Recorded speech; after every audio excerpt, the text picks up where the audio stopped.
अस्सलाम वालेकुम, good morning, सुबह बखैर। कैसे हैं आप सब लोग? होपफुली सब ठीक ठाक होंगे। जो लोग कोरोना वायरस से नबर्द आजमा है उससे लड़ रहे हैं और उस मर्ज़ में मुब्तला हैं, उनके लिए बहुत सी नेक तमन्नाएं, बहुत सी दुआएं, इंक्लूडिंग माई को होस्ट आप सब की हुमा अमीर शाह। उनकी तबीयत कुछ बेहतर है, although prayers for her mother, क्योंकि obviously she is old and she is also suffering from corona virus. बाकी सब लोगों की खैर खैरियत तो आप हमें दीजिएगा आज जियो पाकिस्तान TV पर। साथ ही साथ एक हमने आपको बात बतानी है, और वो खबर जिसका सबको इंतज़ार था, क्योंकि काफ़ी लोग कंसर्न थे, including our parents and everybody, के भाई हज का क्या होगा। बस अब बकरा ईद की आमद है, तो आपको बताना यह है कि इस साल सिर्फ वही लोग हज कर सकेंगे जो सऊदी अरब में रहते हैं। हुकूमत ने बाकायदा इस सिलसिले में ऐलान जारी कर दिया है, और इनकी तादाद भी ज़रा महदूद ही होगी। सऊदी शहरी और अकामा जो होल्डर्स हैं ना, दीगर नेशनैलिटी वाले, जैसे बहुत से हमारे पाकिस्तानी भी रहते हैं वहाँ पे, उनको ये चांसेस दिए जाएंगे, लेकिन उनकी भी लिमिटेड तादाद होगी, एक लिमिटेड नंबर होगा। वो एग्जैक्टली क्या नंबर होगा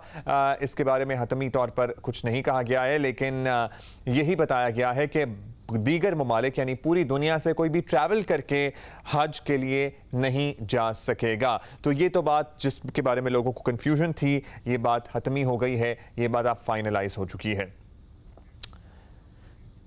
इसके अलावा बहुत सी बातें हैं। अगर आप सोशल मीडिया देखें तो ट्विटर पर PIA प्लेन क्रैश एक दफ़ा दोबारा से ट्रेंड कर रहा है, और जो इब्तदाई रिपोर्ट है वो वज़ीर आज़म को पेश की गई है।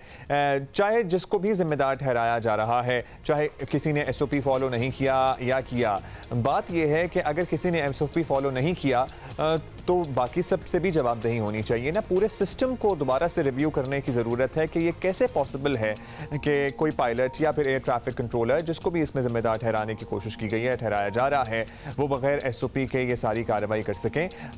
सो the system has to be reviewed as well. किसी एक फ़र्द, एक इंडिविजुअल पे ये जिम्मेदारी डाल के ये फाइल बंद नहीं होनी चाहिए। इसके बारे में आपका क्या ख्याल है? It's a very catchy tune दो, और आई एम श्योर कि आजकल के हालात से वो लोग जो इस बीमारी में मुब्तला नहीं है पर्टिकुलरली, वो तो ज़रूर रिलेट कर सकते हैं, क्योंकि अब तो ऑलमोस्ट हर घर से ये खबर है कि किसी को कोरोना हो गया है और कोई सस्पेक्ट कर रहा है। तो ये बिल्कुल शुरू वाले जो क्वारंटीन के दिन है ना, जब ये बीमारी उस हद तक नहीं फैली थी जितनी अब फैल चुकी है, बस यही किया जाता था जब मुकम्मल तौर पर लॉकडाउन भी था कि घर बैठे और इस तरह आपका वेट बढ़ता रहे। लेकिन अब हालात कुछ मुख्तलिफ हैं। एनी हाउ, स्मार्ट लॉकडाउन की बात करेंगे। मुल्क में कोरोना के 3,946 नए मरीज सामने आए हैं, जिसके बाद मुल्क में कोरोना केसेस की मजमूई तादाद 1,85,034 हो गई है। 24 घंटे के दौरान मुल्क में मजीद 105 अफराद कोरोना के बायस जाँ बहक हो गए हैं, जिसके बाद मुल्क में कोरोना के बायस जाँ बहक अफराद की तादाद 3,695 हो गई है, जबकि पिछले 24 घंटे में 24,599 टेस्ट किए गए हैं, जिसका मतलब यह है कि इस्तिदाद के मुताबिक टेस्ट नहीं किए जा रहे हैं। दूसरी जानिब मुल्क भर में कोरोना के हॉटस्पॉट्स इलाकों में स्मार्ट लॉकडाउन किया जा रहा है हुकाम के मुताबिक। इसके हौसला अफजा बड़े नताइज मिल रहे हैं, लेकिन वज़ीर आज़म अब भी लॉकडाउन के हक में नहीं हैं। वफाकी वज़ीर मनसूबाबंदी असद उमर का कहना है कि 20 शहरों में 92 हॉटस्पॉट्स पूरे पाकिस्तान के मुतासरीन का 40% बनते हैं। सिर्फ 3% आबादी को लॉकडाउन करके 40% मुतासरीन को वायरस आगे मुंतकिल करने से रोका जा सकता है। ये जो 92 हॉटस्पॉट आइडेंटिफाई किए गए, जिनकी निशानदही की गई है, इनके अंदर पाकिस्तान में इस वक्त कोरोना के मर्ज़ के शिकार जो मरीज़ हैं, उसमें से 40% पूरे मुल्क के इन हॉटस्पॉट्स के अंदर ज़िंदगी गुजारते हैं, काम करते हैं। और ये पूरी पाकिस्तान की आबादी का ये इलाके जो हैं वो सिर्फ 3% हैं, यानी 3% आबादी मुल्क की थोड़ी बंदिशों का शिकार होगी, लेकिन उससे 40% वबा का फैलाव जहाँ पे हुआ है वहाँ पर फैलाव रोकने और उसको कम करने के अंदर मदद हासिल होगी। तो आपने सुन लिया, कराची में स्मार्ट लॉकडाउन के बाद कराची के 6 में से 4 अजला में केसेस कम होने के बजाय बढ़ गए हैं। एक्चुअली 2 अजला में अलबत्ता केसेस कम हुए हैं। ये हमने आपको कल भी हक़ाइक़ बताए थे। डिप्टी कमिश्नर इस्लामाबाद हमजा शफाकत का दावा है कि G9 सेक्टर में स्मार्ट लॉकडाउन से नए केसेस तकरीबन 50 से 60% कम हो गए हैं। इस्लामाबाद में आपको याद होगा सबसे पहले स्मार्ट लॉकडाउन किया गया था। स्मार्ट लॉकडाउन जारी रहा तो नए केसेस में ये कहा जा रहा है कि 90% तक कमी आएगी, लेकिन दूसरी तरफ वज़ीर आज़म इमरान खान अब भी लॉकडाउन के खिलाफ हैं। उनका कहना है कि अगर उनसे पूछा जाता तो वो सूबों को कभी इस तरह के लॉकडाउन की इजाज़त ना देते। सबसे बड़ा जो हमने अब करना है, जिसमें हमारे बूढ़े हैं और जिसमें हमारे वो लोग जिनको वो बीमारियां हैं जो अगर उन बीमारियों के साथ कोरोना हो तो बड़ा मुश्किल होता है, यानी उनकी जान खतरे में चली जाती है। अगर हम इनको बचा गए तो फिर कोरोना का वो इफ़ेक्ट नहीं होगा जो हमने देखा कि दुनिया के और मुल्कों में, अमेरिका में हुआ है। तो ये हमारा असल में चैलेंज है। और मुझे अभी तक ये नहीं समझ आई कि छाबड़ी वालों को क्यों बंद कर दिया हमने। मेरे से अगर वो पूछ लेते सूबे तो मैं कभी इस तरह का लॉकडाउन ना होने देता। और इब्तिदा से सभी लोग यही बात कर रहे हैं कि जो भी पॉलिसी है उसे जारी रहने दें, क्योंकि एक लफ्ज़ या एक अगर जुमला भी इस तरह का निकलता है वज़ीर आज़म के मुंह से तो फिर उससे लॉकडाउन की अहमियत अंडरमाइन होती है और जिन इलाकों में हैं वो लोग उसको दोबारा से नॉन सीरियस लेना शुरू कर देते हैं। तो आई गेस इस किस्म के जुमले इस्तेमाल करने या इस पे इजहार ख्याल करने से इज्तनाब करना चाहिए, गुरेज करना चाहिए। जो हो रहा है उसे होने दें। और दूसरी बात ये कि हमारे बूढ़े यकीनन वल्नरेबल हैं, लेकिन पाकिस्तान में ज़्यादा तादाद जो है नौजवानों की है, मुतासिर हो रही है और उनकी जान भी जा रही है। तीसरी बात यह है कि वो बीमारियां जिस दीगर बीमारियां जिन अफराद को लाहक हैं और इन दीगर बीमारियों में डायबिटीज़ और हाइपरटेंशन भी आती है, जिसको हम आम ज़ुबान में ब्लड प्रेशर भी कहते हैं। अगर आपको ब्लड प्रेशर है और डायबिटीज़ है, जो कि ऑलमोस्ट हर एक के अम्मी अब्बू को होता है और आजकल तो जवान लोगों को हो रहा है, तो जाहिर है आपके लिए कोरोना डबल ख़तरे का बाइस हो सकता है। इसलिए that is a huge chunk, ये बहुत बड़ी परसेंटेज बन जाती है हमारी आबादी की अगर हम बूढ़ों को भी मिला लें और उन लोगों को भी मिला लें जिनके दीगर बीमारियां हैं। क्योंकि कितने लोगों को, आपके घर में किसी को डायबिटीज़ नहीं है, बहुत ही कम घराने ऐसे होंगे ना जहाँ पे किसी को, किसी के दादा को, किसी के चाचा को, किसी के वालिदैन में से किसी को, मेरी अम्मी को डायबिटीज़ है, हाइपरटेंशन है, अब्बू हाइपरटेंशन के मरीज़ है, तो सभी के साथ ये सिलसिला है। इसलिए एवरी हाउस होल्ड, हर घराना इस वक्त एट रिस्क है, एहतियात नहीं छोड़नी है। यानी हाँ, अभी हम आगे बढ़ेंगे और एक तरफ तो हुकाम महदूद लॉकडाउन के भी बेबहा फ़ायदे बता रहे हैं, लेकिन दूसरी तरफ वज़ीर आज़म हैं कि सूबों की जानिब से किए गए स्मार्ट लॉकडाउन से भी अपेरेंटली लग रहा है कि मुतमईन नहीं है। सो अगेन पहले दिन से लोग ये कह रहे हैं कि खुदा का वास्ता है कुछ भी हो, कन्फ्यूजन ना हो बस। पार्लिमानी सेक्रेटरी बराए सेहत नौशीन हामिद ने हमें ज्वाइन किया, उनसे ज़रा मज़ीद बात कर लेते हैं। शुक्रिया नौशीन साहबा, मुल्क भर के मुख्तलिफ इलाकों में स्मार्ट लॉकडाउन किया जा रहा है। अब अपेरेंटली रिस्पॉन्सिबल जो लोग हैं वो इब्तदाई तौर पर कह रहे हैं कि इसके हौसला अफजा नताइज हैं। इतनी जल्दी बाय द वे कैसे पता लग सकता है कि इतने हौसला अफजा नताइज हैं? क्योंकि ईद पे जो माशाअल्लाह हम सब ने किया उसके नतीजा 2 हफ्ते बाद ही हमारे सामने आए थे ऑलमोस्ट। एक तो ये फिगर्स में हमें थोड़ी सी कमी नज़र आई और उसके अलावा मैं ये समझती हूँ कि खाली लॉकडाउन तो ज़ाहिर है जल्दी इसके असरात जो हैं वो भी बहुत क्लैरिटी से सामने नहीं आएंगी, मगर जो SOPs के ऊपर अमल दरामद पिछले कुछ दिनों से शुरू हुआ है कि स्ट्रिक्टनेस हुई है कि हमने मास्क का इस्तेमाल करना है और जहाँ जिन शॉप्स वगैरह पे या जिस ट्रांसपोर्ट में ये SOPs को फॉलो नहीं किया जा रहा था वहाँ पर जब उनको फाइन्स हुए और उनको बंद किया गया, तो मेरा ख्याल है SOPs की इम्प्लीमेंटेशन भी जो है वो इसमें एक अहम किरदार अदा कर रही है। अच्छा जी, आप कह रही हैं कि SOPs पर फॉलो किया जा रहा है। वैसे कराची में आके पब्लिक ट्रांसपोर्ट पे आप देख लें, हार्डली आपको कोई SOP फॉलो होता हुआ नजर आएगा। ये बताइएगा नौशीन साहिबा कि स्मार्ट हो या फिर मुकम्मल लॉकडाउन हो या इसे किसी भी किस्म का क्लेवर लॉकडाउन कह लें, बहरहाल एक लॉकडाउन और वज़ीर आज़म मुकम्मल तौर पर लॉकडाउन के मुखालिफ हैं, क्योंकि हमने उनका लेटेस्ट बयान भी सुना, उन्होंने कहा सुबह पूछते तो मैं कभी ना हिमायत करता, और ये बात कल भी दोहरा चुके हैं। तो क्या वज़ीर आज़म की रजामंदी के बगैर इस किस्म का कदम उठाना ज़रूरी था जैसा हुआ, या फिर क्या चाहते हैं वो कि कहीं भी कुछ भी बनना हो और सब नॉर्मल चलता रहे? देखिए जी, ये मैं इस बात को बड़ी आपको क्लियर कर दूं कि खान साहब, प्राइम मिनिस्टर साहब जो हैं वो कंप्लीट लॉकडाउन के खिलाफ हैं, मगर ये पार्शियल लॉकडाउन जो है या जो हॉटस्पॉट्स को लॉकडाउन करना, इसके खिलाफ वो नहीं है। उनका मकसद ये है कि हम पूरे मुल्क को लॉकडाउन नहीं कर सकते हैं। और ये अभी जो स्मार्ट लॉकडाउन हुआ है इसके बारे में मैं आपको बता दूं कि जो 92 हॉटस्पॉट्स हैं 20 सिटीज़ में जो आइडेंटिफाई किए गए हैं, यहाँ पर 40% ऑफ एक्टिव केसेस मौजूद हैं, मगर ये सिर्फ 3% ऑफ टोटल पॉपुलेशन को इफेक्ट कर रहा है। तो इस किस्म के लॉकडाउन को प्राइम मिनिस्टर साहब खुद उन मीटिंग्स में बैठते हैं और जो स्ट्रेटजीज बनती हैं ये उनके अप्रूवल से बनती है। टोटल लॉकडाउन के वो खिलाफ है। ये डिफरेंस है स्मार्ट लॉकडाउन और टोटल लॉकडाउन। अच्छा नौशीन साहब, फ़िलहाल तो स्मार्ट लॉकडाउन जुलाई के पहले हफ्ते तक ही है। ज़ाहिर है कि टेस्टिंग बढ़ाई जाए तो पता चलेगा कि इससे कितना फ़ायदा हासिल हुआ है। तो फिर लॉकडाउन बतदरीज क्या ख़त्म किए जाएंगे या फिर अभी इस हवाले से क्या कुछ सोचा नहीं गया है? पूरी सूरत हाल जुलाई के आखिर में जो एक्सपेक्ट किया जा रहा था 12 लाख मरीज़ों वाला अंदाज़ा भी सबके सामने है और फिर बड़ी ईद भी है, तो कुछ स्ट्रैटेजी है? ये नहीं कहा था कि ये लाजमी तौर पे ये होगी, ये वो प्रोजेक्शन थी, जो अंदाजे होते हैं कि अगर हम लोग इसके बारे में कोई इक़दाम नहीं करेंगे तो तादाद इतनी बढ़ सकती है। मगर जिस तरह से हम देख रहे हैं कि अब हिकमत अमली जो है वो स्मार्ट लॉकडाउन और हॉट स्पॉट्स को खास तौर पे लॉकडाउन करके इसकी ट्रांसमिशन को रोका जा रहा है। SOPs के ऊपर बहुत ज़्यादा सख्ती की जा रही है। तो ये तमाम चीज़ें इफ़ेक्टिव तरीके से जब ये इम्प्लीमेंट होंगी तो ये प्रोजेक्शन, हमारी दुआ भी है और उम्मीद भी है कि ये अंदाजे जो हैं ये गलत साबित होंगे। ये सिर्फ अंदाजे हैं और ये उस सूरत में ये फिगर्स आने थे अगर इनको चेक एंड बैलेंस में ना रखा जाता।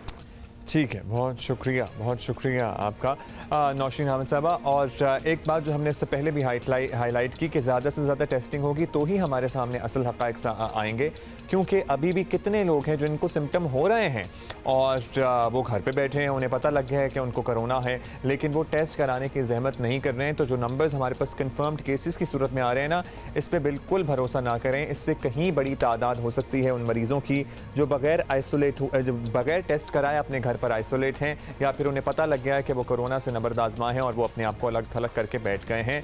सो दीज नंबर्स जो हमारे पास आते हैं कन्फर्म्ड केसेस वाले, वो इतने रिलायबल नहीं हैं। और दूसरी बात यह है कि टेस्टों की इस्तेदाद हमारी है ऑलमोस्ट 30,000 और टेस्ट हुए हैं गुज़श्ता 24 घंटों में 24,000। तो इसको भी ज़रा देखने की ज़रूरत है, क्योंकि ज़ाहिर है अभी तो हम ऊपर ही ऊपर की तरफ जा रहे हैं ना, कोरोना में माशाल्लाह तरक्की कर रहे हैं हम, कि 6,000 का जो डिफरेंस आया ये क्यों कम टेस्ट हुए हैं। हमारी एटलीस्ट जो कैपेसिटी है उतने तो पूरे टेस्ट किए जाएं। वैसे तो आइडियली अगर आबादी के तनासुब से देखा जाए तो इससे कई गुना ज़्यादा टेस्ट होने चाहिए रोज़ाना की बुनियाद पे।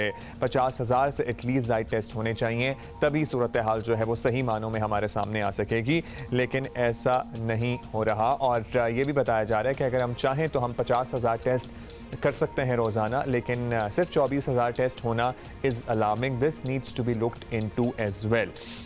बाय द वे आप हमें ये ज़रूर लिख के बताइएगा, क्योंकि अभी हम ज़रा दीगर बातें करेंगे कि वो जो ज़रूरी अद्वियात थीं उनका क्या बना। क्योंकि कल मैंने एक ऑक्सीमीटर एक्वायर किया है फॉर अ फैमिली मेम्बर, और कुछ और चीज़ें लवाजमात एक्वायर किए हैं, लेकिन अभी भी ऑक्सीमीटर वगैरह जो है वो 6,500-7 हज़ार रुपये से कम का नहीं मिल रहा। और एक प्राइवेट अस्पताल से मैंने पता किया था 8,800 का उसी कंपनी का दे रहे थे।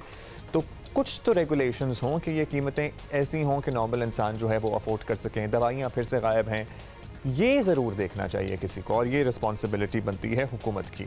अभी आगे हम बढ़ेंगे और एक गाना which is a part of our top stories, गाना कह लें, क्वारंटीन डायरी कह लें, इसे कुछ भी कह लें। हर कोई जो है वो ज़रा फिज़िकल एक्टिविटी कम होने की वजह से परेशान है ना। जिम्स वगैरह भी, पर्टिकुलरली आपको पता है ना गुजरावाला में वो मुझे एहतजाज भी याद है जो लड़कों ने किया था। पेशावर में था, अच्छा पेशावर में था जी। बॉडी बिल्डर एसोसिएशन की तरफ से एहतजाज किया गया था क्योंकि जिम बंद है। और हमारे ही कितने दोस्त बड़े परेशान हैं, बल्कि हमारे एक दो दोस्त हैं जो कि जिम मैनेजर हैं, जिनके जिम्स हैं, तो वो कह रहे थे कि अब्दुल्ला ज़रा कुछ इस पर रोशनी डालें। मैंने कहा भाई कुछ नहीं हो सकता, सुकून करके बैठो, क्योंकि जिम्स जो है वो बड़े ख़तरनाक हो सकते हैं। क्योंकि आपको पता है वहाँ पे वैसे ही इंसान इतनी सैनिटेशन वगैरह कितनी भी कर लेगा तो आपके इन्फेक्ट होने के चांसेस ज़्यादा हैं।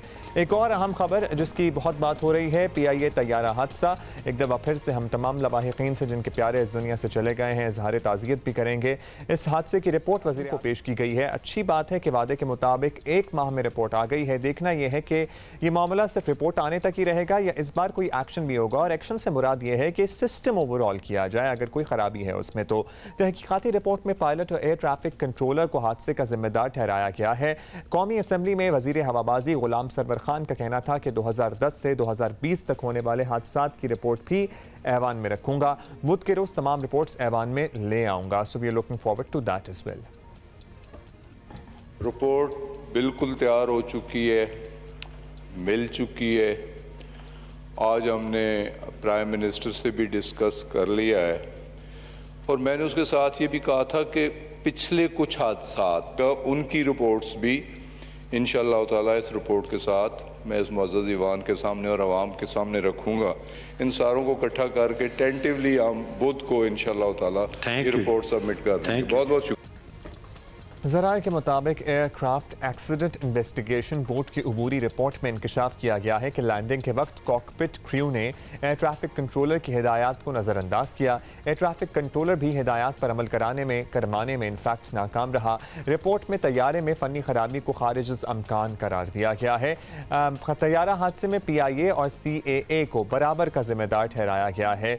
सो जो पहले बात की जा रही थी ना, और ऑल्दो अगेन हम मेंशन कर दें, मैं या कोई और जो भी TV टीवी पे बात कर रहे हों। We are not aviation experts, लेकिन जो ऐनी शाहिदीन थे वो यही बता रहे थे कि पहले तैयारे ने रनवे को टच किया और उसका इंजन जो है वो नीचे से सारा स्क्रीच था, जिसके निशानात भी रनवे पे मौजूद हैं। उस वक्त प्रॉबली इसे नहीं वापस उड़ने की इजाज़त मिलनी चाहिए थी।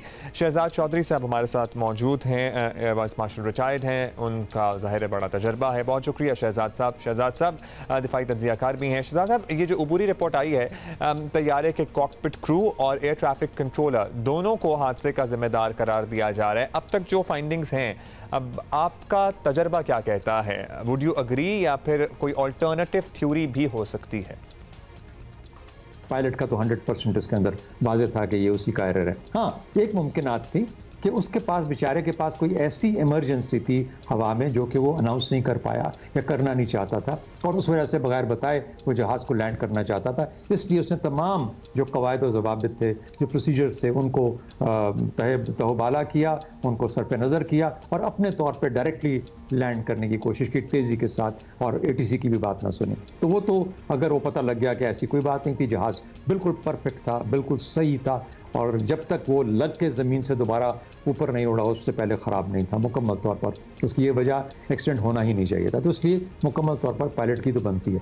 ATC की देखिए, ATC का मसला यूँ है, हमारे यहाँ ATC को, कंट्रोलर्स को बदकिस्मती से हम वो मर्तबा नहीं देते जिस तरह हम कभी उस्ताद को मर्तबा नहीं देते।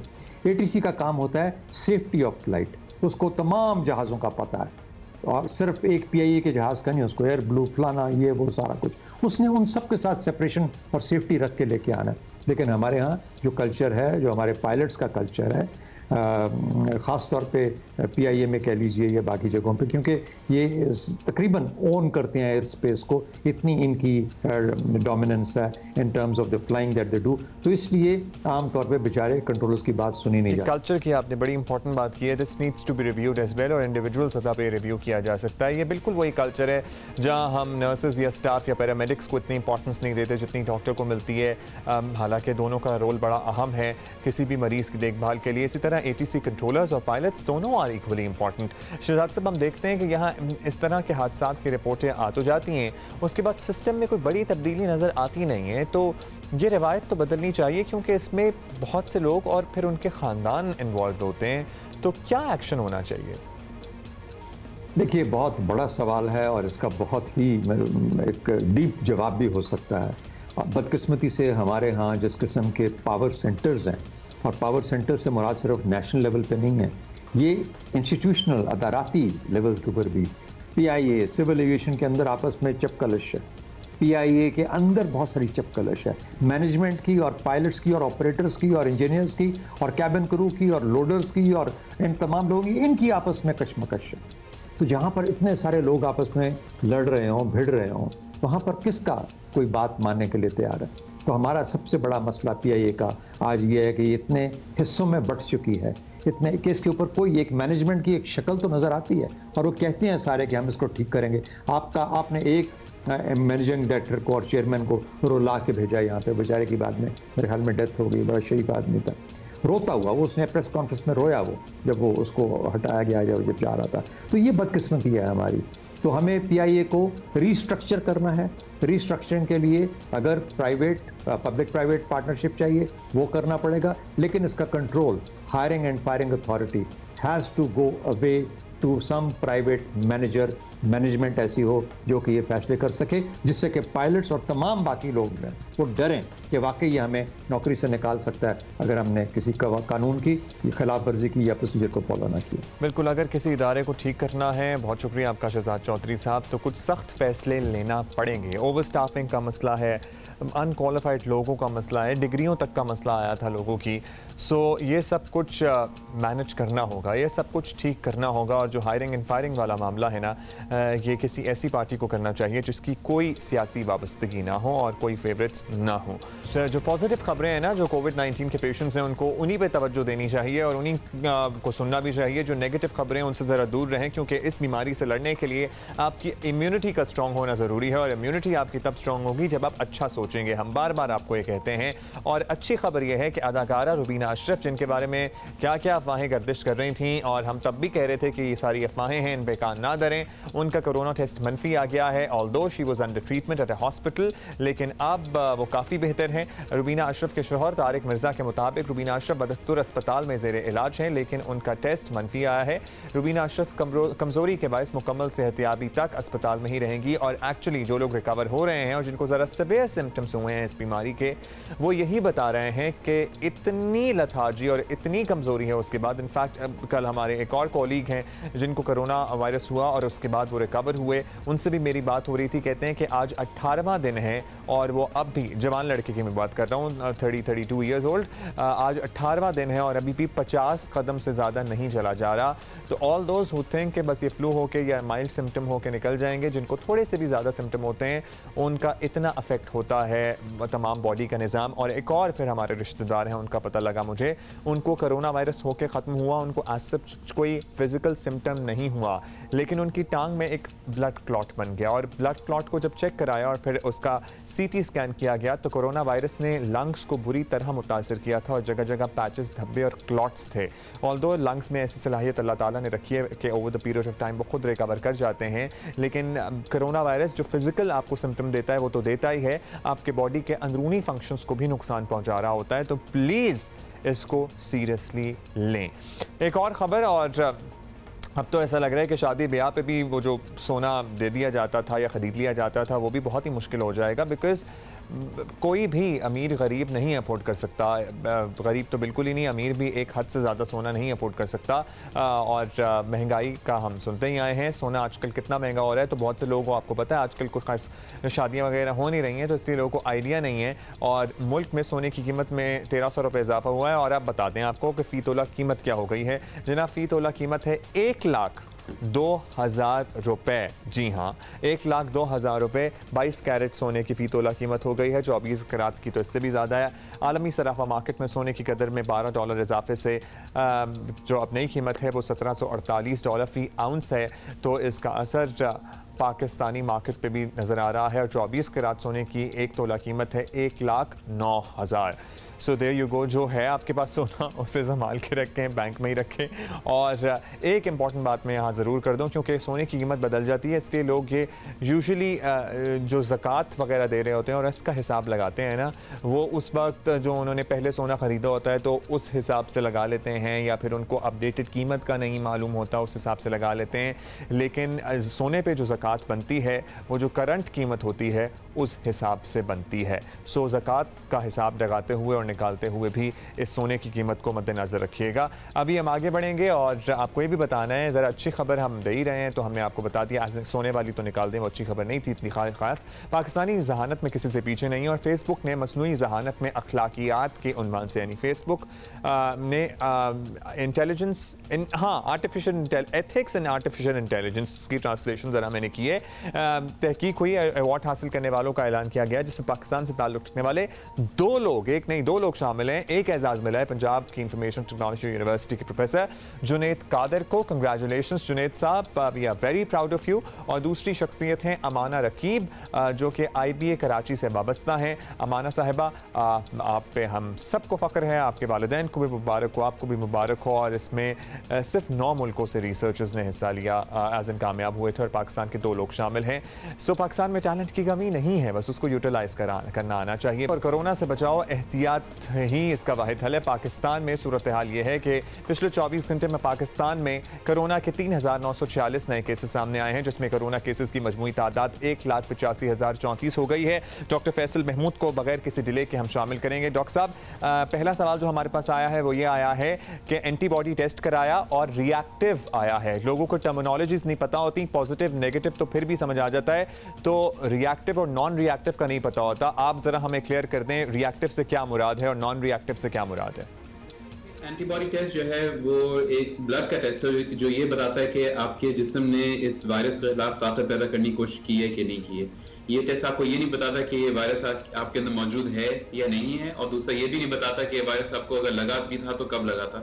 एंड तीसरा इस टेस्ट का मसला ये है कि बीमारी ना होते हुए भी पॉजिटिव आ सकता है और बीमारी होते हुए भी नेगेटिव आ सकता है। सो ये जो एंटीबॉडी टेस्ट है ये थोड़े से ट्रिकी हैं, इसमें थोड़ा सा आपको एहतियात करने की जरूरत है कि इसको हम कैसे इंटरप्रेट करें, कैसे समझें कि इसका मतलब क्या है। रिएक्टिव जनरली का मतलब है पॉजिटिव, नॉन रिएक्टिव का मतलब है नेगेटिव। मगर अगेन वही बात है कि चाहे वो रिएक्टिव हो या नॉन रिएक्टिव हो, पेशेंट की कंडीशन देखते हुए हम डिसाइड करते हैं कि इसका मतलब क्या है। अच्छा डॉक्टर साहब, इसी से जुड़ा एक और सवाल, क्योंकि मैंने भी अपने एंटीबॉडी टेस्ट आखान से इनिशियली कराए थे, तो IgG और IgM अलग-अलग दे रहे थे, जिसकी वजह से आपके जहन में क्लैरिटी आ जाती थी कि आपको ये वायरस होके लग ख़त्म हो गया है या फिर अभी भी you are suffering from it. लेकिन अब जो मैंने अपने कुछ जानने वालों के कराए हैं, फैमिली मेम्बर्स के कराए हैं, तो IgG IgM अलग नहीं आ रहा, तो फिर उससे तो हम कन्फ्यूज ही रहेंगे। इसलिए बेहतर टेस्ट क्या PCR टेस्ट ही है? हाँ बिल्कुल। सो अगेन आपके सुनने वालों को बताने के लिए IgG और IgM दो किस्म के एंटीबॉडी होते हैं। जब भी बीमारी होती है तो पहले IgM बनता है, उसके बाद IgG बनता है, मगर ये हमेशा नहीं होता। एंड कभी कभार IgM की मिकदार बहुत कम होती है, कभी कभार IgG बहुत देर से बनता है। तो अगेन इस बीमारी के अंदर अभी वी डोंट रिकमेंड कि आप IgG और IgM देखते हुए फैसला करें कि आपको बीमारी अभी लगी है या बाद में लगी है। अलबत्ता जो आज का जो टेस्ट हो रहा है, जो टोटल एंटीबॉडी है, यानी कि वो सब में मिला के बताते हैं कि आपको ये मौजूद है कि नहीं है। इस टेस्ट का फायदा ये है कि अगर आपकी एंटीबॉडी के लेवल बहुत कम भी हैं तो वो पकड़े जाते हैं। मगर आपने बिल्कुल सही फरमाया, बेहतर टेस्ट ये है डायग्नोसिस के लिए कि आप वो PCR के टेस्ट ही करें। बल्कि इवन दुनिया के आलमी हेल्थ के इदारा WHO ने भी ये बोला है कि इस टेस्ट को लेके आप डायग्नोसिस ना करें लोगों की कि आपको ये कोरोना या कोविड है कि नहीं। अच्छा जी, एक और सवाल आया है और सवाल ये है कि एक घराने की बात हो रही है जिनमें उनके वालिद साहब को कोरोना वायरस हुआ और उस दौरान बाकी घर के 2 अफराद का मुंह का जायका और स्मेल चली गई। उसके बाद वो दोनों अफराद ठीक हो गए हैं और अब पूरा घराना इंक्लूडिंग द अब्बा जी दे आर फीलिंग ओके। तो क्या इन्होंने ऑल्दो टेस्ट नहीं कराया बाकी लोगों ने, तो क्या ये लोग अपना टेस्ट करा लें? और क्या ये लोग, सवाल उनका ये कि क्या हम कैरियर हो सकते हैं अब भी विद नो सिम्टम? नहीं। तो ये जो इनके टेस्ट और इनका मजा जो है वो जो खत्म हो गया, मोर देन लाइकली ये कोरोना ही था। मगर देखिए, आई वुड नॉट रिकमेंड कि इनका सिर्फ टेस्ट कराएं, बिकॉज इसके अंदर तो क्लियर है कि प्रॉब्ली कोविड ही था इनको इन्फेक्शन। जहाँ तक कैरियर का ताल्लुक है तो अमूमन हम ये रिकमेंड करते हैं कि एक दफ़ा आपकी तबीयत ठीक हो जाए तो उसके मजीद 3 दिन के लिए आपको आइसोलेट रहने की जरूरत है, बशर्त कि आपके अलामात को कम से कम 10 दिन गुजर चुके हो। तो इन अदर वर्ड्स, अगर मुझे आज अलामात शुरू होते हैं तो इसका मतलब है अगले 10 दिन के लिए तो मुझे आइसोलेट होना ही होना है, चाहे कुछ भी हो जाए। और अगर मेरे अलामात ठीक होने के मजीद 3 दिन और भी आइसोलेट रहने की जरूरत पड़ती है, तो अगर आज मेरी तबीयत खराब होती है, मेरी 10 दिन बाद मेरी खांसी खत्म हो जाती है, तो फिर हम कहते हैं 3 दिन और आप आइसोलेट रहें, उसके बाद फिर आप निकल जाएं। अच्छा, अकरम कुरैशी ने फैसलाबाद से पूछा है, उनको कह रहे हैं जी कानों में दर्द है, और बहुत से पेशेंट्स की मैंने भी सुना कानों की जो नीचे लॉब होती है वहाँ पर दर्द है, तो क्या is that a sign of covid? So देखिए, इंडिविजुअल केसेस पे कमेंट करना मुश्किल होता है, because you need to look at the whole picture obviously. कानों के नीचे दर्द बाय इटसेल्फ तो इस सिम्टम नहीं है कोविड का, मगर याद रखें अगेन वही बात है कि बगैर सिम्टम के भी कोविड हो सकता है, and but just by itself तो आई डोंट थिंक ये I would count as a symptom. मगर अगेन इंडिविजुअल केसेस पे बगैर पेशेंट देखे हुए बहुत मुश्किल होता है टू। अच्छा जी, डॉक्टर साहब क्विकली हम लोगों के सवालात हम ले रहे हैं, शामिल कर रहे हैं ताकि ज़्यादा से ज़्यादा रहनुमाई मिल सके। मोहम्मद नादिर इस्लामाबाद से पूछ रहे हैं गले में तकलीफ है उनके और ज़ुकाम भी है, और बाज़ लोग कह रहे हैं उन्हें कि जी फैला भी हुआ है, सीजनल भी है, कुछ मौसम भी ऊपर नीचे, तो उन्हें कोरोना है उन्हें या नहीं है, परेशान है बेसिकली। तो देखिए, गला खराब कोरोना का सिम्टम होता है। अगर आपको परेशानी तो हमेशा बेहतर ये है कि आप टेस्ट करा लें ताकि आगे हम देख सकें क्या करना है। ठीक है, यानी कि खुद से कोई सेल्फ मेडिकेशन। और डॉक्टर साहब, ये जो थ्योरी है कि 3 दिन तक अगर आपके सिम्टम नहीं जाते तो फिर आप कोरोना टेस्ट कराएं, या फिर 1 दिन में या 2 दिन में ही कोरोना टेस्ट कराने के लिए पहुंच जाएं, इसकी ज़रा एक्सप्लेनेशन दे दें, क्योंकि टेस्ट कराना भी आजकल एक it's a task and a half. It is. And दूसरी चीज ये कि PCR का जो टेस्ट है वो शुरू के 1-2 दिन में उसके नेगेटिव आने के चांसेस बीमारी होने के बावजूद थोड़ा ज्यादा होता है, तो अगर आप 1-2 दिन रुक के अगर टेस्ट कराएं तो आपके पॉजिटिव आने के चांसेस बढ़ जाते हैं। अच्छा, यानी कि ये बेहतर यही है, एडवाइजेबल यही है कि 1-2 दिन रुक के आप टेस्ट कराएं। अच्छा डॉक्टर साहब, बहुत से लोग नेगेटिव आते हैं लेकिन फिर भी वो शुबे में अपना टेस्ट कराने के लिए जाते हैं, हर एक के पास ये फैसिलिटी नहीं होती कि घर के उनकी टीम्स आ रही हैं, अब तो वो भी नहीं आ रही हैं। टेस्ट कराने जाने के लिए क्या एहतियात करें? Because obviously there would be people around them जिनको मोस्ट लाइकली कोरोना वायरस है, तो वो एक इन्फेक्टेड माहौल की वजह से भी लोग डर के बैठ जाते हैं। तो क्या एहतियात करें जब वो टेस्ट कराने जा रहे हों? बिल्कुल। सो और इसी बात को मैं थोड़ा सा आगे या पहले ले जाऊंगा। अगर आपको शुबा है कि आपको कोरोना है और आप 1-2 दिन वेट करें, तो जब आप वेट करें तो उसमें भी आपको आइसोलेशन की जरूरत है। तो ये ना करें कि आप आइसोलेट ना करें, आप बाहर घूमते फिरते रहें और 3 दिन बाद फिर जाके टेस्ट कराएं। जब आप टेस्ट कराने जाएं तो सिंपल जो एहतियात है वो वही है कि आप मास्क पहने रखें एंड मेक श्योर कि जो भी आपके आसपास है उसमें भी मास्क पहना हुआ है। एंड इसमें कोई बुरी बात नहीं कि किसी ने मास्क नहीं पहना हुआ तो आप उनको बोलें कि प्लीज मास्क चढ़ा लें, बिकॉज याद रखें मास्क आपको बचाएगा, किसी और ने अगर पहना हुआ हो। एंड देन एक दफा आपने टेस्ट करा ली तो घर आके अपने नहा लें, कपड़े धो लें एंड फॉरन ऑब्वियसली हाथ धो लें before you do anything and that should be okay. अच्छा, अभी दोबारा मुझे सवाल बताइएगा, अभी क्या सवाल आया था?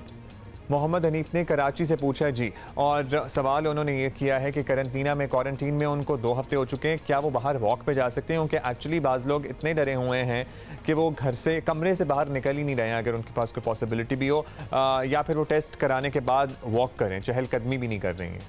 सो इसमें थोड़ी सी वजाहत की जरूरत है। याद रखें आइसोलेशन का मतलब होता है कि आपको बीमारी है और आप अलग रह रहे हैं ताकि किसी और को ना लगे, और क्वारंटीन का मतलब ये होता है कि आपको बीमारी लगी नहीं है मगर आप किसी से मिले हैं जिनको बीमारी है और आप 14 दिन के लिए अलग रह रहे हैं जिस इन केस आपको बीमारी हो जाए। आई एम अज्यूमिंग जो आपने सवाल पूछा उनको आइसोलेशन है, यानी उनको कोविड था और वो पूछने वो बाहर जा सकते नहीं जा सकते। एज लॉन्ग एज उनके 10 दिन हो चुके हैं बीमारी को और बीमारी ठीक हुए 3 दिन गुजर चुके हैं तो जा सकते हैं और दोबारा टेस्ट करने की बहुत ही सिंपल और आसान आपने फॉर्मूला बना दिया है, बता दिया कि एज लॉन्ग एज 10 दिन हो चुके हैं बीमारी का हुए हुए और 3 दिन ठीक हुए हुए हो गए तो आप बाहर जा सकते हैं। अच्छा, एक सवाल जो कि बहुत आ रहा है, क्योंकि प्रेगनेंसी तो ज़ाहिर है 7-7 लोगों की चली रही है और लॉकडाउन में ज़रा ज़्यादा ही माशाल्लाह लोग के केसेस सामने आ रहे हैं, तो अल्ट्रासाउंड के लिए भी जाना पड़ता है, डॉक्टर के विजिट्स भी होते हैं, प्रेग्नेंट ख़वातीन डर भी रही हैं, डॉक्टर के विजिट स्किप भी हो रहे हैं, पर्टिकुलरली हामला ख़वातीन को क्या एहतियात करने की ज़रूरत है? तो देखिए वही एहतियात जो सबको करने की जरूरत है। आई थिंक ये बहुत ज़रूरी है कि आप कोविड के डर में अपने जो नॉर्मल जो चीज़ें हैं उस पर कोई ज़्यादा दखल ना हो, बिकॉज यू नो अगर प्रेगनेंसी के दौरान आपको अल्ट्रासाउंड करने की जरूरत है, टेस्ट करने की जरूरत है, वो बच्चे के लिए और आपके प्रेगनेंसी के लिए, तो अगर आप नहीं कराएंगे तो प्रेगनेंसी में कॉम्प्लिकेशन हो सकती है। इन टर्म्स ऑफ प्रिकॉशन, वही प्रिकॉशन जब आप जाएं तो मास्क पहने रखें, ऑब्वियसली कोशिश करें कि ज़्यादा चीज़ों को ना छुएं, हाथ ना लगाएं और घर आके फौरन हाथ धो लें और अगर हो सके तो नहा के अपने कपड़े। तो क्या प्रेग्नेंट खवातीन की इम्यूनिटी कॉम्प्रोमाइज होती है डॉक्टर साहब, या उनका अच्छा होता है इम्यूनिटी लेवल? इम्यूनिटी ठीक होती है उनकी और बीमारी के पॉइंट ऑफ व्यू से ये कि अगर प्रेगनेंसी में कोविड लगता है तो थोड़ा सा आई थिंक अब हमको ये पता लग रहा है कि प्रेगनेंसी में कॉम्प्लिकेशन थोड़े हो सकते हैं, मगर ये इन्फ्लुएंजा जैसा नहीं जो दूसरा वायरस है जिसके अंदर प्रेगनेंसी के दौरान अगर बीमारी होती है तो हमला जो खातून होती हैं उनकी अलामत ज़्यादा ख़राब होते हैं, इसमें शायद ऐसा नहीं होता है। अच्छा, डॉक्टर मुबश्शिर रहमान ने हमसे पूछा है, डॉक्टर साहब ने हमसे पूछा है सवाल, और वो ये रहनुमाई चाह रहे हैं कि कोरोना के दौरान कौन सा ऐसा पीरियड होता है या कौन सा ऐसा टाइम होता है जब आप ज़्यादा लोगों को इन्फेक्ट कर सकते हैं? So ये अगेन थोड़ा सा मुश्किल सवाल है, मगर ये ज़रूर है कि जो एक दफ़ा आपको अलामत शुरू होते हैं तो उसके 2 दिन पहले से ही ये वायरस आप या उस अबाउट 2 दिन पहले से ये वायरस निकलना शुरू हो जाता है। तो यानी कि अगर मुझे खुदा न खास्ता कोरोना हो गया और मुझे अब 2 दिन बाद खांसी शुरू होगी तो अभी से मेरे अंदर से वायरस निकल रहा होगा। तो आपका infective period is about 2 days before. Maximum infective period ऐसा कोई नहीं है, बट ऑब्वियसली अगर आप खांस रहे हो तो ज़्यादा जरासीम निकलेंगे तो आप ज़्यादा लोगों को इन्फेक्ट करेंगे। अच्छा, एक और सवाल ये आया है डॉक्टर साहब, बच्चों का जो वैक्सीनेशन स्केड्यूल है ना वो बड़ा अफेक्ट हुआ है इनिशियली, और अभी भी लोग बच्चों को, क्योंकि बच्चे माशाल्लाह मैंने अपने को भी मास्क पहनाने की कोशिश की, वो 1 सेकंड भी बर्दाश्त नहीं किया उसने, टॉडलर है तो वो कैसे बच्चों को मास्क कैसे उनके मुंह पे टिकाएं, ये भी इट्स अ टास्क। वैक्सीनेशन के लिए क्या करें फिर? देखिए वैक्सीनेशन के ज़्यादा जो आपके वैक्सीनेशन सेंटर्स हैं, जो अस्पताल हैं, उन्होंने ऑलरेडी SOPs कर लिए हैं ताकि इन्फेक्शन लोगों को कम से कम हो। मास्क जो है याद रखें वो देखिए मास्क 2 काम करता है। अगर मुझे कोविड हो या मुझे कोरोना हो और मैंने मास्क पहना हुआ तो दूसरे लोगों को नहीं लगेगा उससे, एंड वो ज्यादा जरूरी है। तो अगर कोई बच्चा है अगर वो मास्क नहीं पहनना चाह रहा तो ठीक है, मास्क ना पहनाए उनको, मगर कोशिश करें कि अपनी ट्रिप कम से कम रखें, जैसे आप जाके फटाफट करा के वापस आ जाएं। एंड ज्यादातर जो वैक्सीनेशन सेंटर्स हैं उन्होंने SOPs बनाए हुए हैं, जब आप जाएं तो मेक श्योर कि सब लोगों ने वहां पे मास्क पहने हुए। क्योंकि ज़ाहिर है बच्चों को मास्क पहनाना ज़रा मुश्किल हो जाता है। डॉक्टर साहब, मोहम्मद जमान कराची से पूछ रहे हैं कि एक बेटे को कोविड था, ही हैज़ रिकवर्ड, बाकी लोगों को कोई अलामात नहीं हुई तो उन्होंने टेस्ट नहीं कराया, और बहुत सी ऐसी फैमिलीज़ हैं जिसमें एक फैमिली मेम्बर को हुआ और उसको आइसोलेट कर दिया, बाकियों ने अलामात का इंतज़ार किया, दे वर ऑल फाइन, तो उन्होंने टेस्ट नहीं कराए। तो इज़ दैट फाइन, या बाकियों को भी उस बच्चे के साथ, अब वो बच्चा भी ठीक हो गया है, टेस्ट कराने चाहिए? नहीं, अगर क्वारंटाइन का पीरियड खत्म हो गया, कोई सिम्टम नहीं, तो कुछ करने की जरूरत नहीं है। कुछ करने की ज़रूरत नहीं है। अच्छा जी डॉक्टर साहब, एक मरतबा फिर हम चाहते हैं कि आप, क्योंकि हम हर सेगमेंट में हर माहिर से ये ज़रूर कहते हैं, हमें पता है ना कि हमारे यहाँ दवाइयों की शॉर्टेज हो जाती है, एकदम से किसी भी दवाई का नाम आ जाए, किसी भी केमिकल का नाम मार्केट में मशहूर हो जाए, डेक्सामेथासोन हो या इससे पहले हाइड्रोक्सीक्लोरोक्विन थी और इंजेक्शंस, तो आप प्लीज़ ये एडवाइस करें और सख्ती से करें कि कोई भी सेल्फ मेडिकेशन की तरफ ना जाए, और इसके क्या नुकसान हो सकते हैं? तो ये बहुत इंपॉर्टेंट पॉइंट आपने रेज किया है। तो एक दो चीजें जहन में रखना जरूरी है। नंबर 1, इस बीमारी के लिए कोई इलाज ऐसा नहीं है जो दरियाफ्त होगा जो कि आप इस्तेमाल करेंगे बीमारी खत्म हो जाएगी। ये कॉम्प्लिकेटेड बीमारी है, इसमें कुछ दवाएं काम करती, कुछ नहीं करती, मगर बहुत जरूरी है टू अंडरस्टैंड कि बीमारी की दवाएं कब इस्तेमाल करनी है। इनमें कुछ दवाइयां हैं, जैसे आपकी अभी डेक्सामेथासोन की आ रही है, अगर आपने उसको गलत टाइम पे इस्तेमाल किया तो आपकी तबीयत ज्यादा खराब हो सकती है। HCQ हाइड्रोक्सीक्लोरोक्विन की बात आई थी, अगर आपने उसको इस्तेमाल किया आपको और कोई दिल का मसला है तो मौत वाक़ई हो सकती है। तो बहुत जरूरी है कि आप खुद से इस्तेमाल ना करें दवाइयों को, और सिर्फ डॉक्टर की हिदायत से इस्तेमाल करें। जब भी तहकीक आती है तो जो तहकीक की जो डिटेल्स होते हैं वो बहुत जरूरी होते हैं, ये देखने के लिए किन मरीजों में कौन सी दवाई ज्यादा काम करेगी, क्योंकि हर दवाई का साइड इफेक्ट होता है, एंड खुद से इस्तेमाल करेंगे तो आपके नुकसान होने के चांस ज्यादा है। और इसके साथ साथ अज़िथ्रोमाइसिन भी तो बहुत इस्तेमाल करें, एंड कोई भी एंटीबायोटिक इस्तेमाल करें तो 1 साल तक आप रिस्क पे रहते हैं कि आपको कोई खतरनाक जरासीम से इन्फेक्शन हो सकता है। बिल्कुल, एरिथ्रोमाइसिन तो बिल्कुल ही लोग बगैर पूछे वो तो शुरू कर देते हैं जब भी उनकी रिपोर्ट आती है सामने। बहुत शुक्रिया doctor Faisal Mahmood, thank you. I know कि आपका टाइम बड़ा प्रेशस है आजकल, ज़ाहिर है यू गाइस आर ओवरबर्डन्ड, और बड़ी कदर है हमें आप जैसे डॉक्टर्स की और आपकी तमाम टीम की, मुख्तलिफ अस्पतालों में भी इस तरह जो डॉक्टर काम कर रहे हैं उनकी भी, जो कि ये काम कर रहे हैं, कोरोना मरीजों की खिदमत कर रहे हैं। सियासी मामलात का तस्करा, हुकूमत से अलहदगी के ऐलान के बाद BNP मेंगल और अपोजिशन जमातों से राब्ते बढ़ाने शुरू कर दिए हैं। पार्टी अब क्या करने वाली है, सबकी नज़रें इस पर टिकी हुई हैं। BNP की हुकूमत से अलहदगी सियासी तौर पर हुकूमत के लिए दबाव का बाइस बनी, खासतौर पर बलोचिस्तान में सियासी तब्दीली के इम्कानात को नज़रअंदाज नहीं किया जा सकता। सरबराह सरदार अख्तर मेंगल ने जमीयत उलमा इस्लाम के सरबराह मौलाना फजलुर रहमान से इतवार को मुसलसल दूसरे दिन मुलाकात की। सरदार अख्तर मेंगल ने एतराफ़ किया कि अपोजिशन से नज़दीकियाँ बढ़ रही हैं। पर हमने बातचीत की और इंशाअल्लाह समझते हैं कि ये बातचीत का सिलसिला आगे भी जारी रहेगा। तो सर, मीडिया तबसरा करने में हद का जानिब होगा कि अख्तर मेंगल साहब अपोजिशन का हिस्सा बन गए हैं। अमलन बातचीत हो रही है, अभी होंगी इंशाल्लाह, जो नज़दीकियाँ जो हो रही हैं हमारी उनके साथ, तो इंशाल्लाह उसमें देर नहीं लगेगी। और जिस दिन हम अपोजिशन में आए ना, फिर हम अपोजिशन को वाकई अपोजिशन बना के आगे ले जाएंगे। इससे पहले तहरीक इंसाफ के रहनुमाओं की सरदार अख्तर मेंगल से मुलाकात बेनतीजा रही थी। हुकूमत को मुज़ाकराती कमेटी के सरबराह परवेज़ खटक का कहना था, हुकूमत के मुज़ाकराती कमेटी के सरबराह हैं कि BNP के तहफ़्फ़ुज़ात दूर करेंगे। हुकूमत तो खैर कह ही रही है, उस दिन शाह साहब भी हमारे शो पे कह रहे थे दूर कर देंगे इनके तहफ़्फ़ुज़ात। आइंदा भी अख्तर मेंगल के साथ बातचीत जारी रहेगी। अभी हम ज़रा बात जान लेते हैं कि BNP मेंगल क्या सोच रही है, और उन्हीं के रहनुमा आगा हसन बलोच साहब ने हमें ज्वाइन किया है। बहुत शुक्रिया आगा साहब, आपने वक्त दिया। आगा साहब, अख्तर मेंगल साहब ने तहरीक इंसाफ हुकूमत छोड़ने का ऐलान किया और उसके फौरी बाद ही पीपल्स पार्टी, जमीयत उलमा इस्लाम और दीगर सियासी क़ुव्वतों के साथ राब्ते कायम कर लिए। तो क्या तय हुआ है, क्या मकासद हैं, कैसी तब्दीली अब आप लाना चाहते हैं, particularly if we talk about Balochistan? यकीनन हम सियासी जमहूरी लोग हैं और पार्लिमानी पार्टी हमारी, यकीनन हम अपोजिशन के साथ भी रब्ता करेंगे। इस हवाले से मौलाना फजल रहमान साहब ने जो बलूचिस्तान से मुतल्लिक आल पार्टी कॉन्फ्रेंस बुलाई थी, उसमें भी पार्टी के प्रेसिडेंट ने जाके शिरकत की और पार्टी की नुमाइंदगी की। उसके बाद पीपल्स पार्टी के जरदारी साहब ने भी से रब्ता हुआ और बिलावल भुट्टो साहब से भी रब्ता हुआ। यकीनन हम अपोजिशन के सामने भी अपने चेन नुकात रखेंगे। अगर हम बाकायदा तौर पर अपोजिशन की जमातें हमारे चेन नुकात पर इम्प्लीमेंटेशन के लिए आवाज़ बुलंद करेंगे, इम्प्लीमेंट करेंगे उनको उन नुकात को, तो इसके हवाले से हम बाकायदा तौर पे अपोजिशन के हिस्सा बनेंगे। अब बातचीत तो चल रही है उनके साथ, जब तक मुकम्मल तौर पे हम अपोजिशन के हिस्सा नहीं बनते उस वक्त तक हम आज़ाद बेंचों पे बैठे हैं।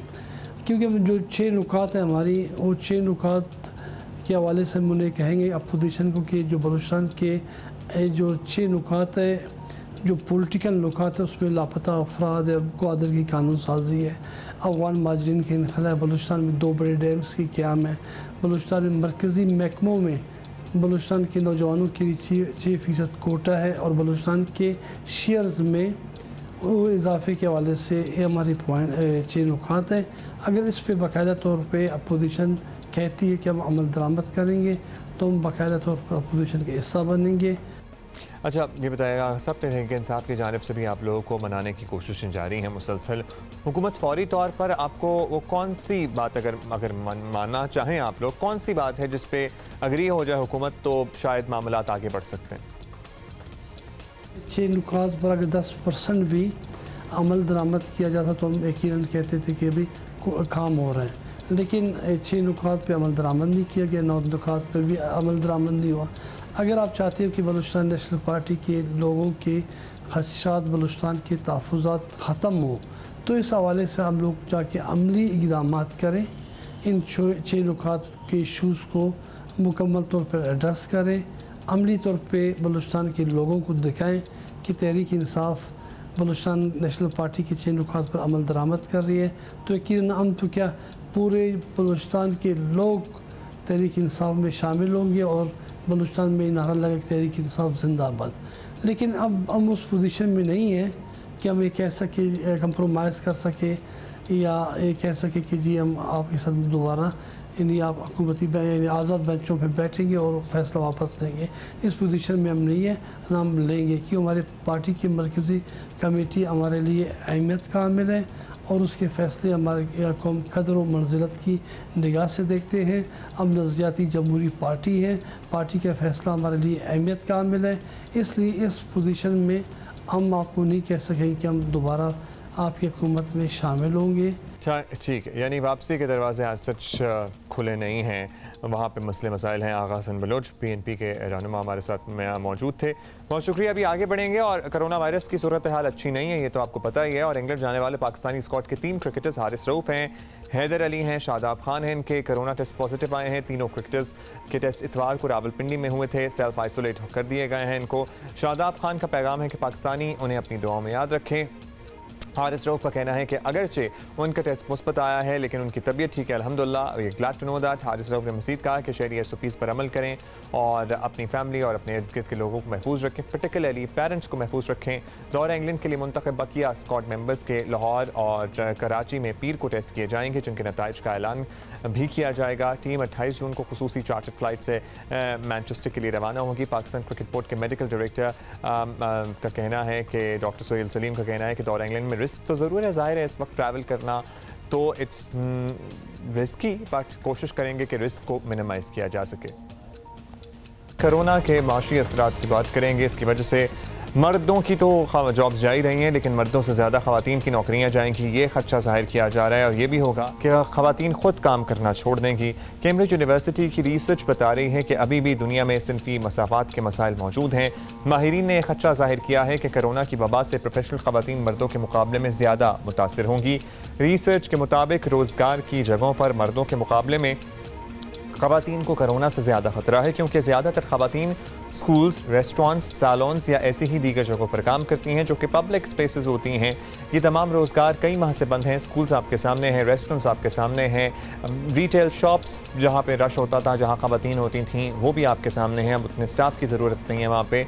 बरतानवी अखबार फाइनेंशियल टाइम्स ने लिखा है कि यही हालात रहे तो ख़वातीन मुआशी खुद मुख्तारी के लिहाज से 50 की दिहाई में लौट जाएंगी, विच इज़ एक्सट्रीमली अलार्मिंग। इसी पे हम बात करते हैं। MD कशिफ फाउंडेशन रोशान ज़फ़र साहिबा ने हमें ज्वाइन किया है। बहुत शुक्रिया आपका रोशान साहिबा। एक रिपोर्ट के मुताबिक कोरोना के माशी जो मनफी असरात जिनका ज़ाहिर है तमाम लोगों पर ही असर हो रहा है, और कितने ही लोग हैं जो ख़त गुर्बत से नीचे चले गए हैं, जो पहले गरीब थे, मिडिल क्लास गरीब होते जा रहे हैं, रोज़गार लोगों के ख़त्म हो रहे हैं। लेकिन इनमें ख़वातीन की एक बहुत बड़ी तादाद रिसर्च ये कह रही है कि मुतासर होगी, जो कि आलमी मंजरनामा है। तो पाकिस्तान में भी क्या यही सूरत हाल बनती हुई आप देख रही हैं?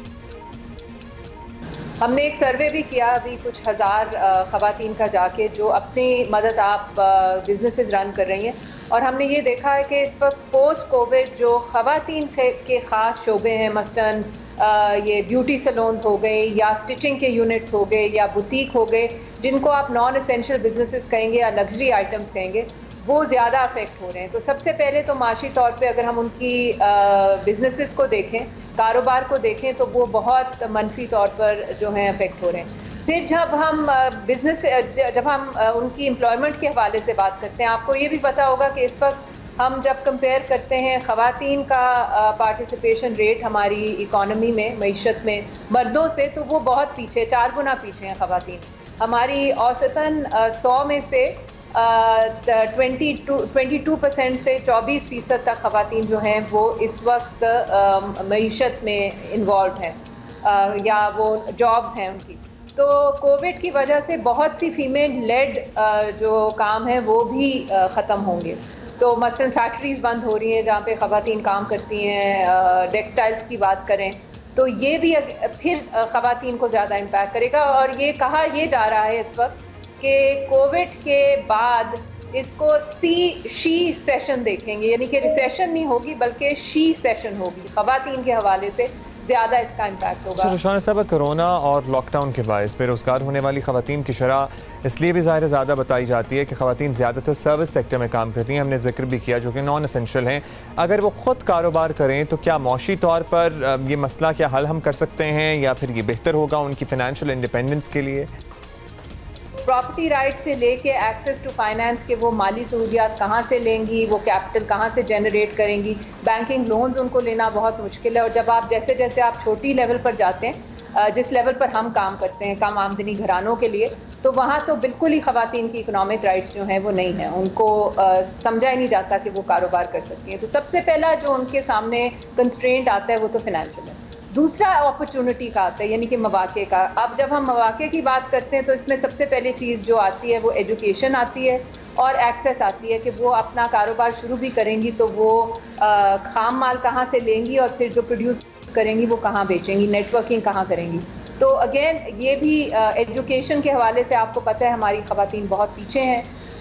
कुछ इसमें तब्दीली आ भी रही है, हमें अच्छी चीज़ें भी देखनी चाहिए। जिस तरह अगर हम HEC के नंबर्स अभी देखें तो यूनिवर्सिटी लेवल पर हमारी ख़वातीन मर्दों से बहुत आगे, लेकिन ये ट्रांसलेट नहीं हो रहा है इनटू जॉब अपॉर्चुनिटीज़ या इकोनॉमिक अपॉर्चुनिटीज़ या बिजनेस अपॉर्चुनिटीज़। तो तीसरी चीज़ जो ख़वातीन को पीछे छोड़ती है वो उनकी, अगेन हमने पहले भी बात की थी कि वो अपनी कम्युनिटी में तो छोटी छोटी बिजनेसेस रन कर लेती हैं, लेकिन जब बिज़नेस को एक्सपैंड करने की बात आती है तो उनके पास वो कैपेसिटी नहीं होती मार्केटिंग करने की, और बहुत दफ़ा उनको अपने मर्दों के साथ फिर मिलके ये काम करना पड़ता है मार्केटिंग का। बहुत शुक्रिया रोशान ज़फ़र हमारे साथ मौजूद थी। सर्टनली ख़वातीन भी मुतासर हो रही हैं, मर्द भी मुतासर हो रहे हैं, और पर्टिकुलरली इसलिए ज़्यादा मुतासर हो रही हैं क्योंकि सर्विस इंडस्ट्री से वाबस्ता हैं। वी आर गोइंग टू इंशाल्लाह see you tomorrow. Stay safe, stay healthy, mask पहने, हाथ धोते रहें।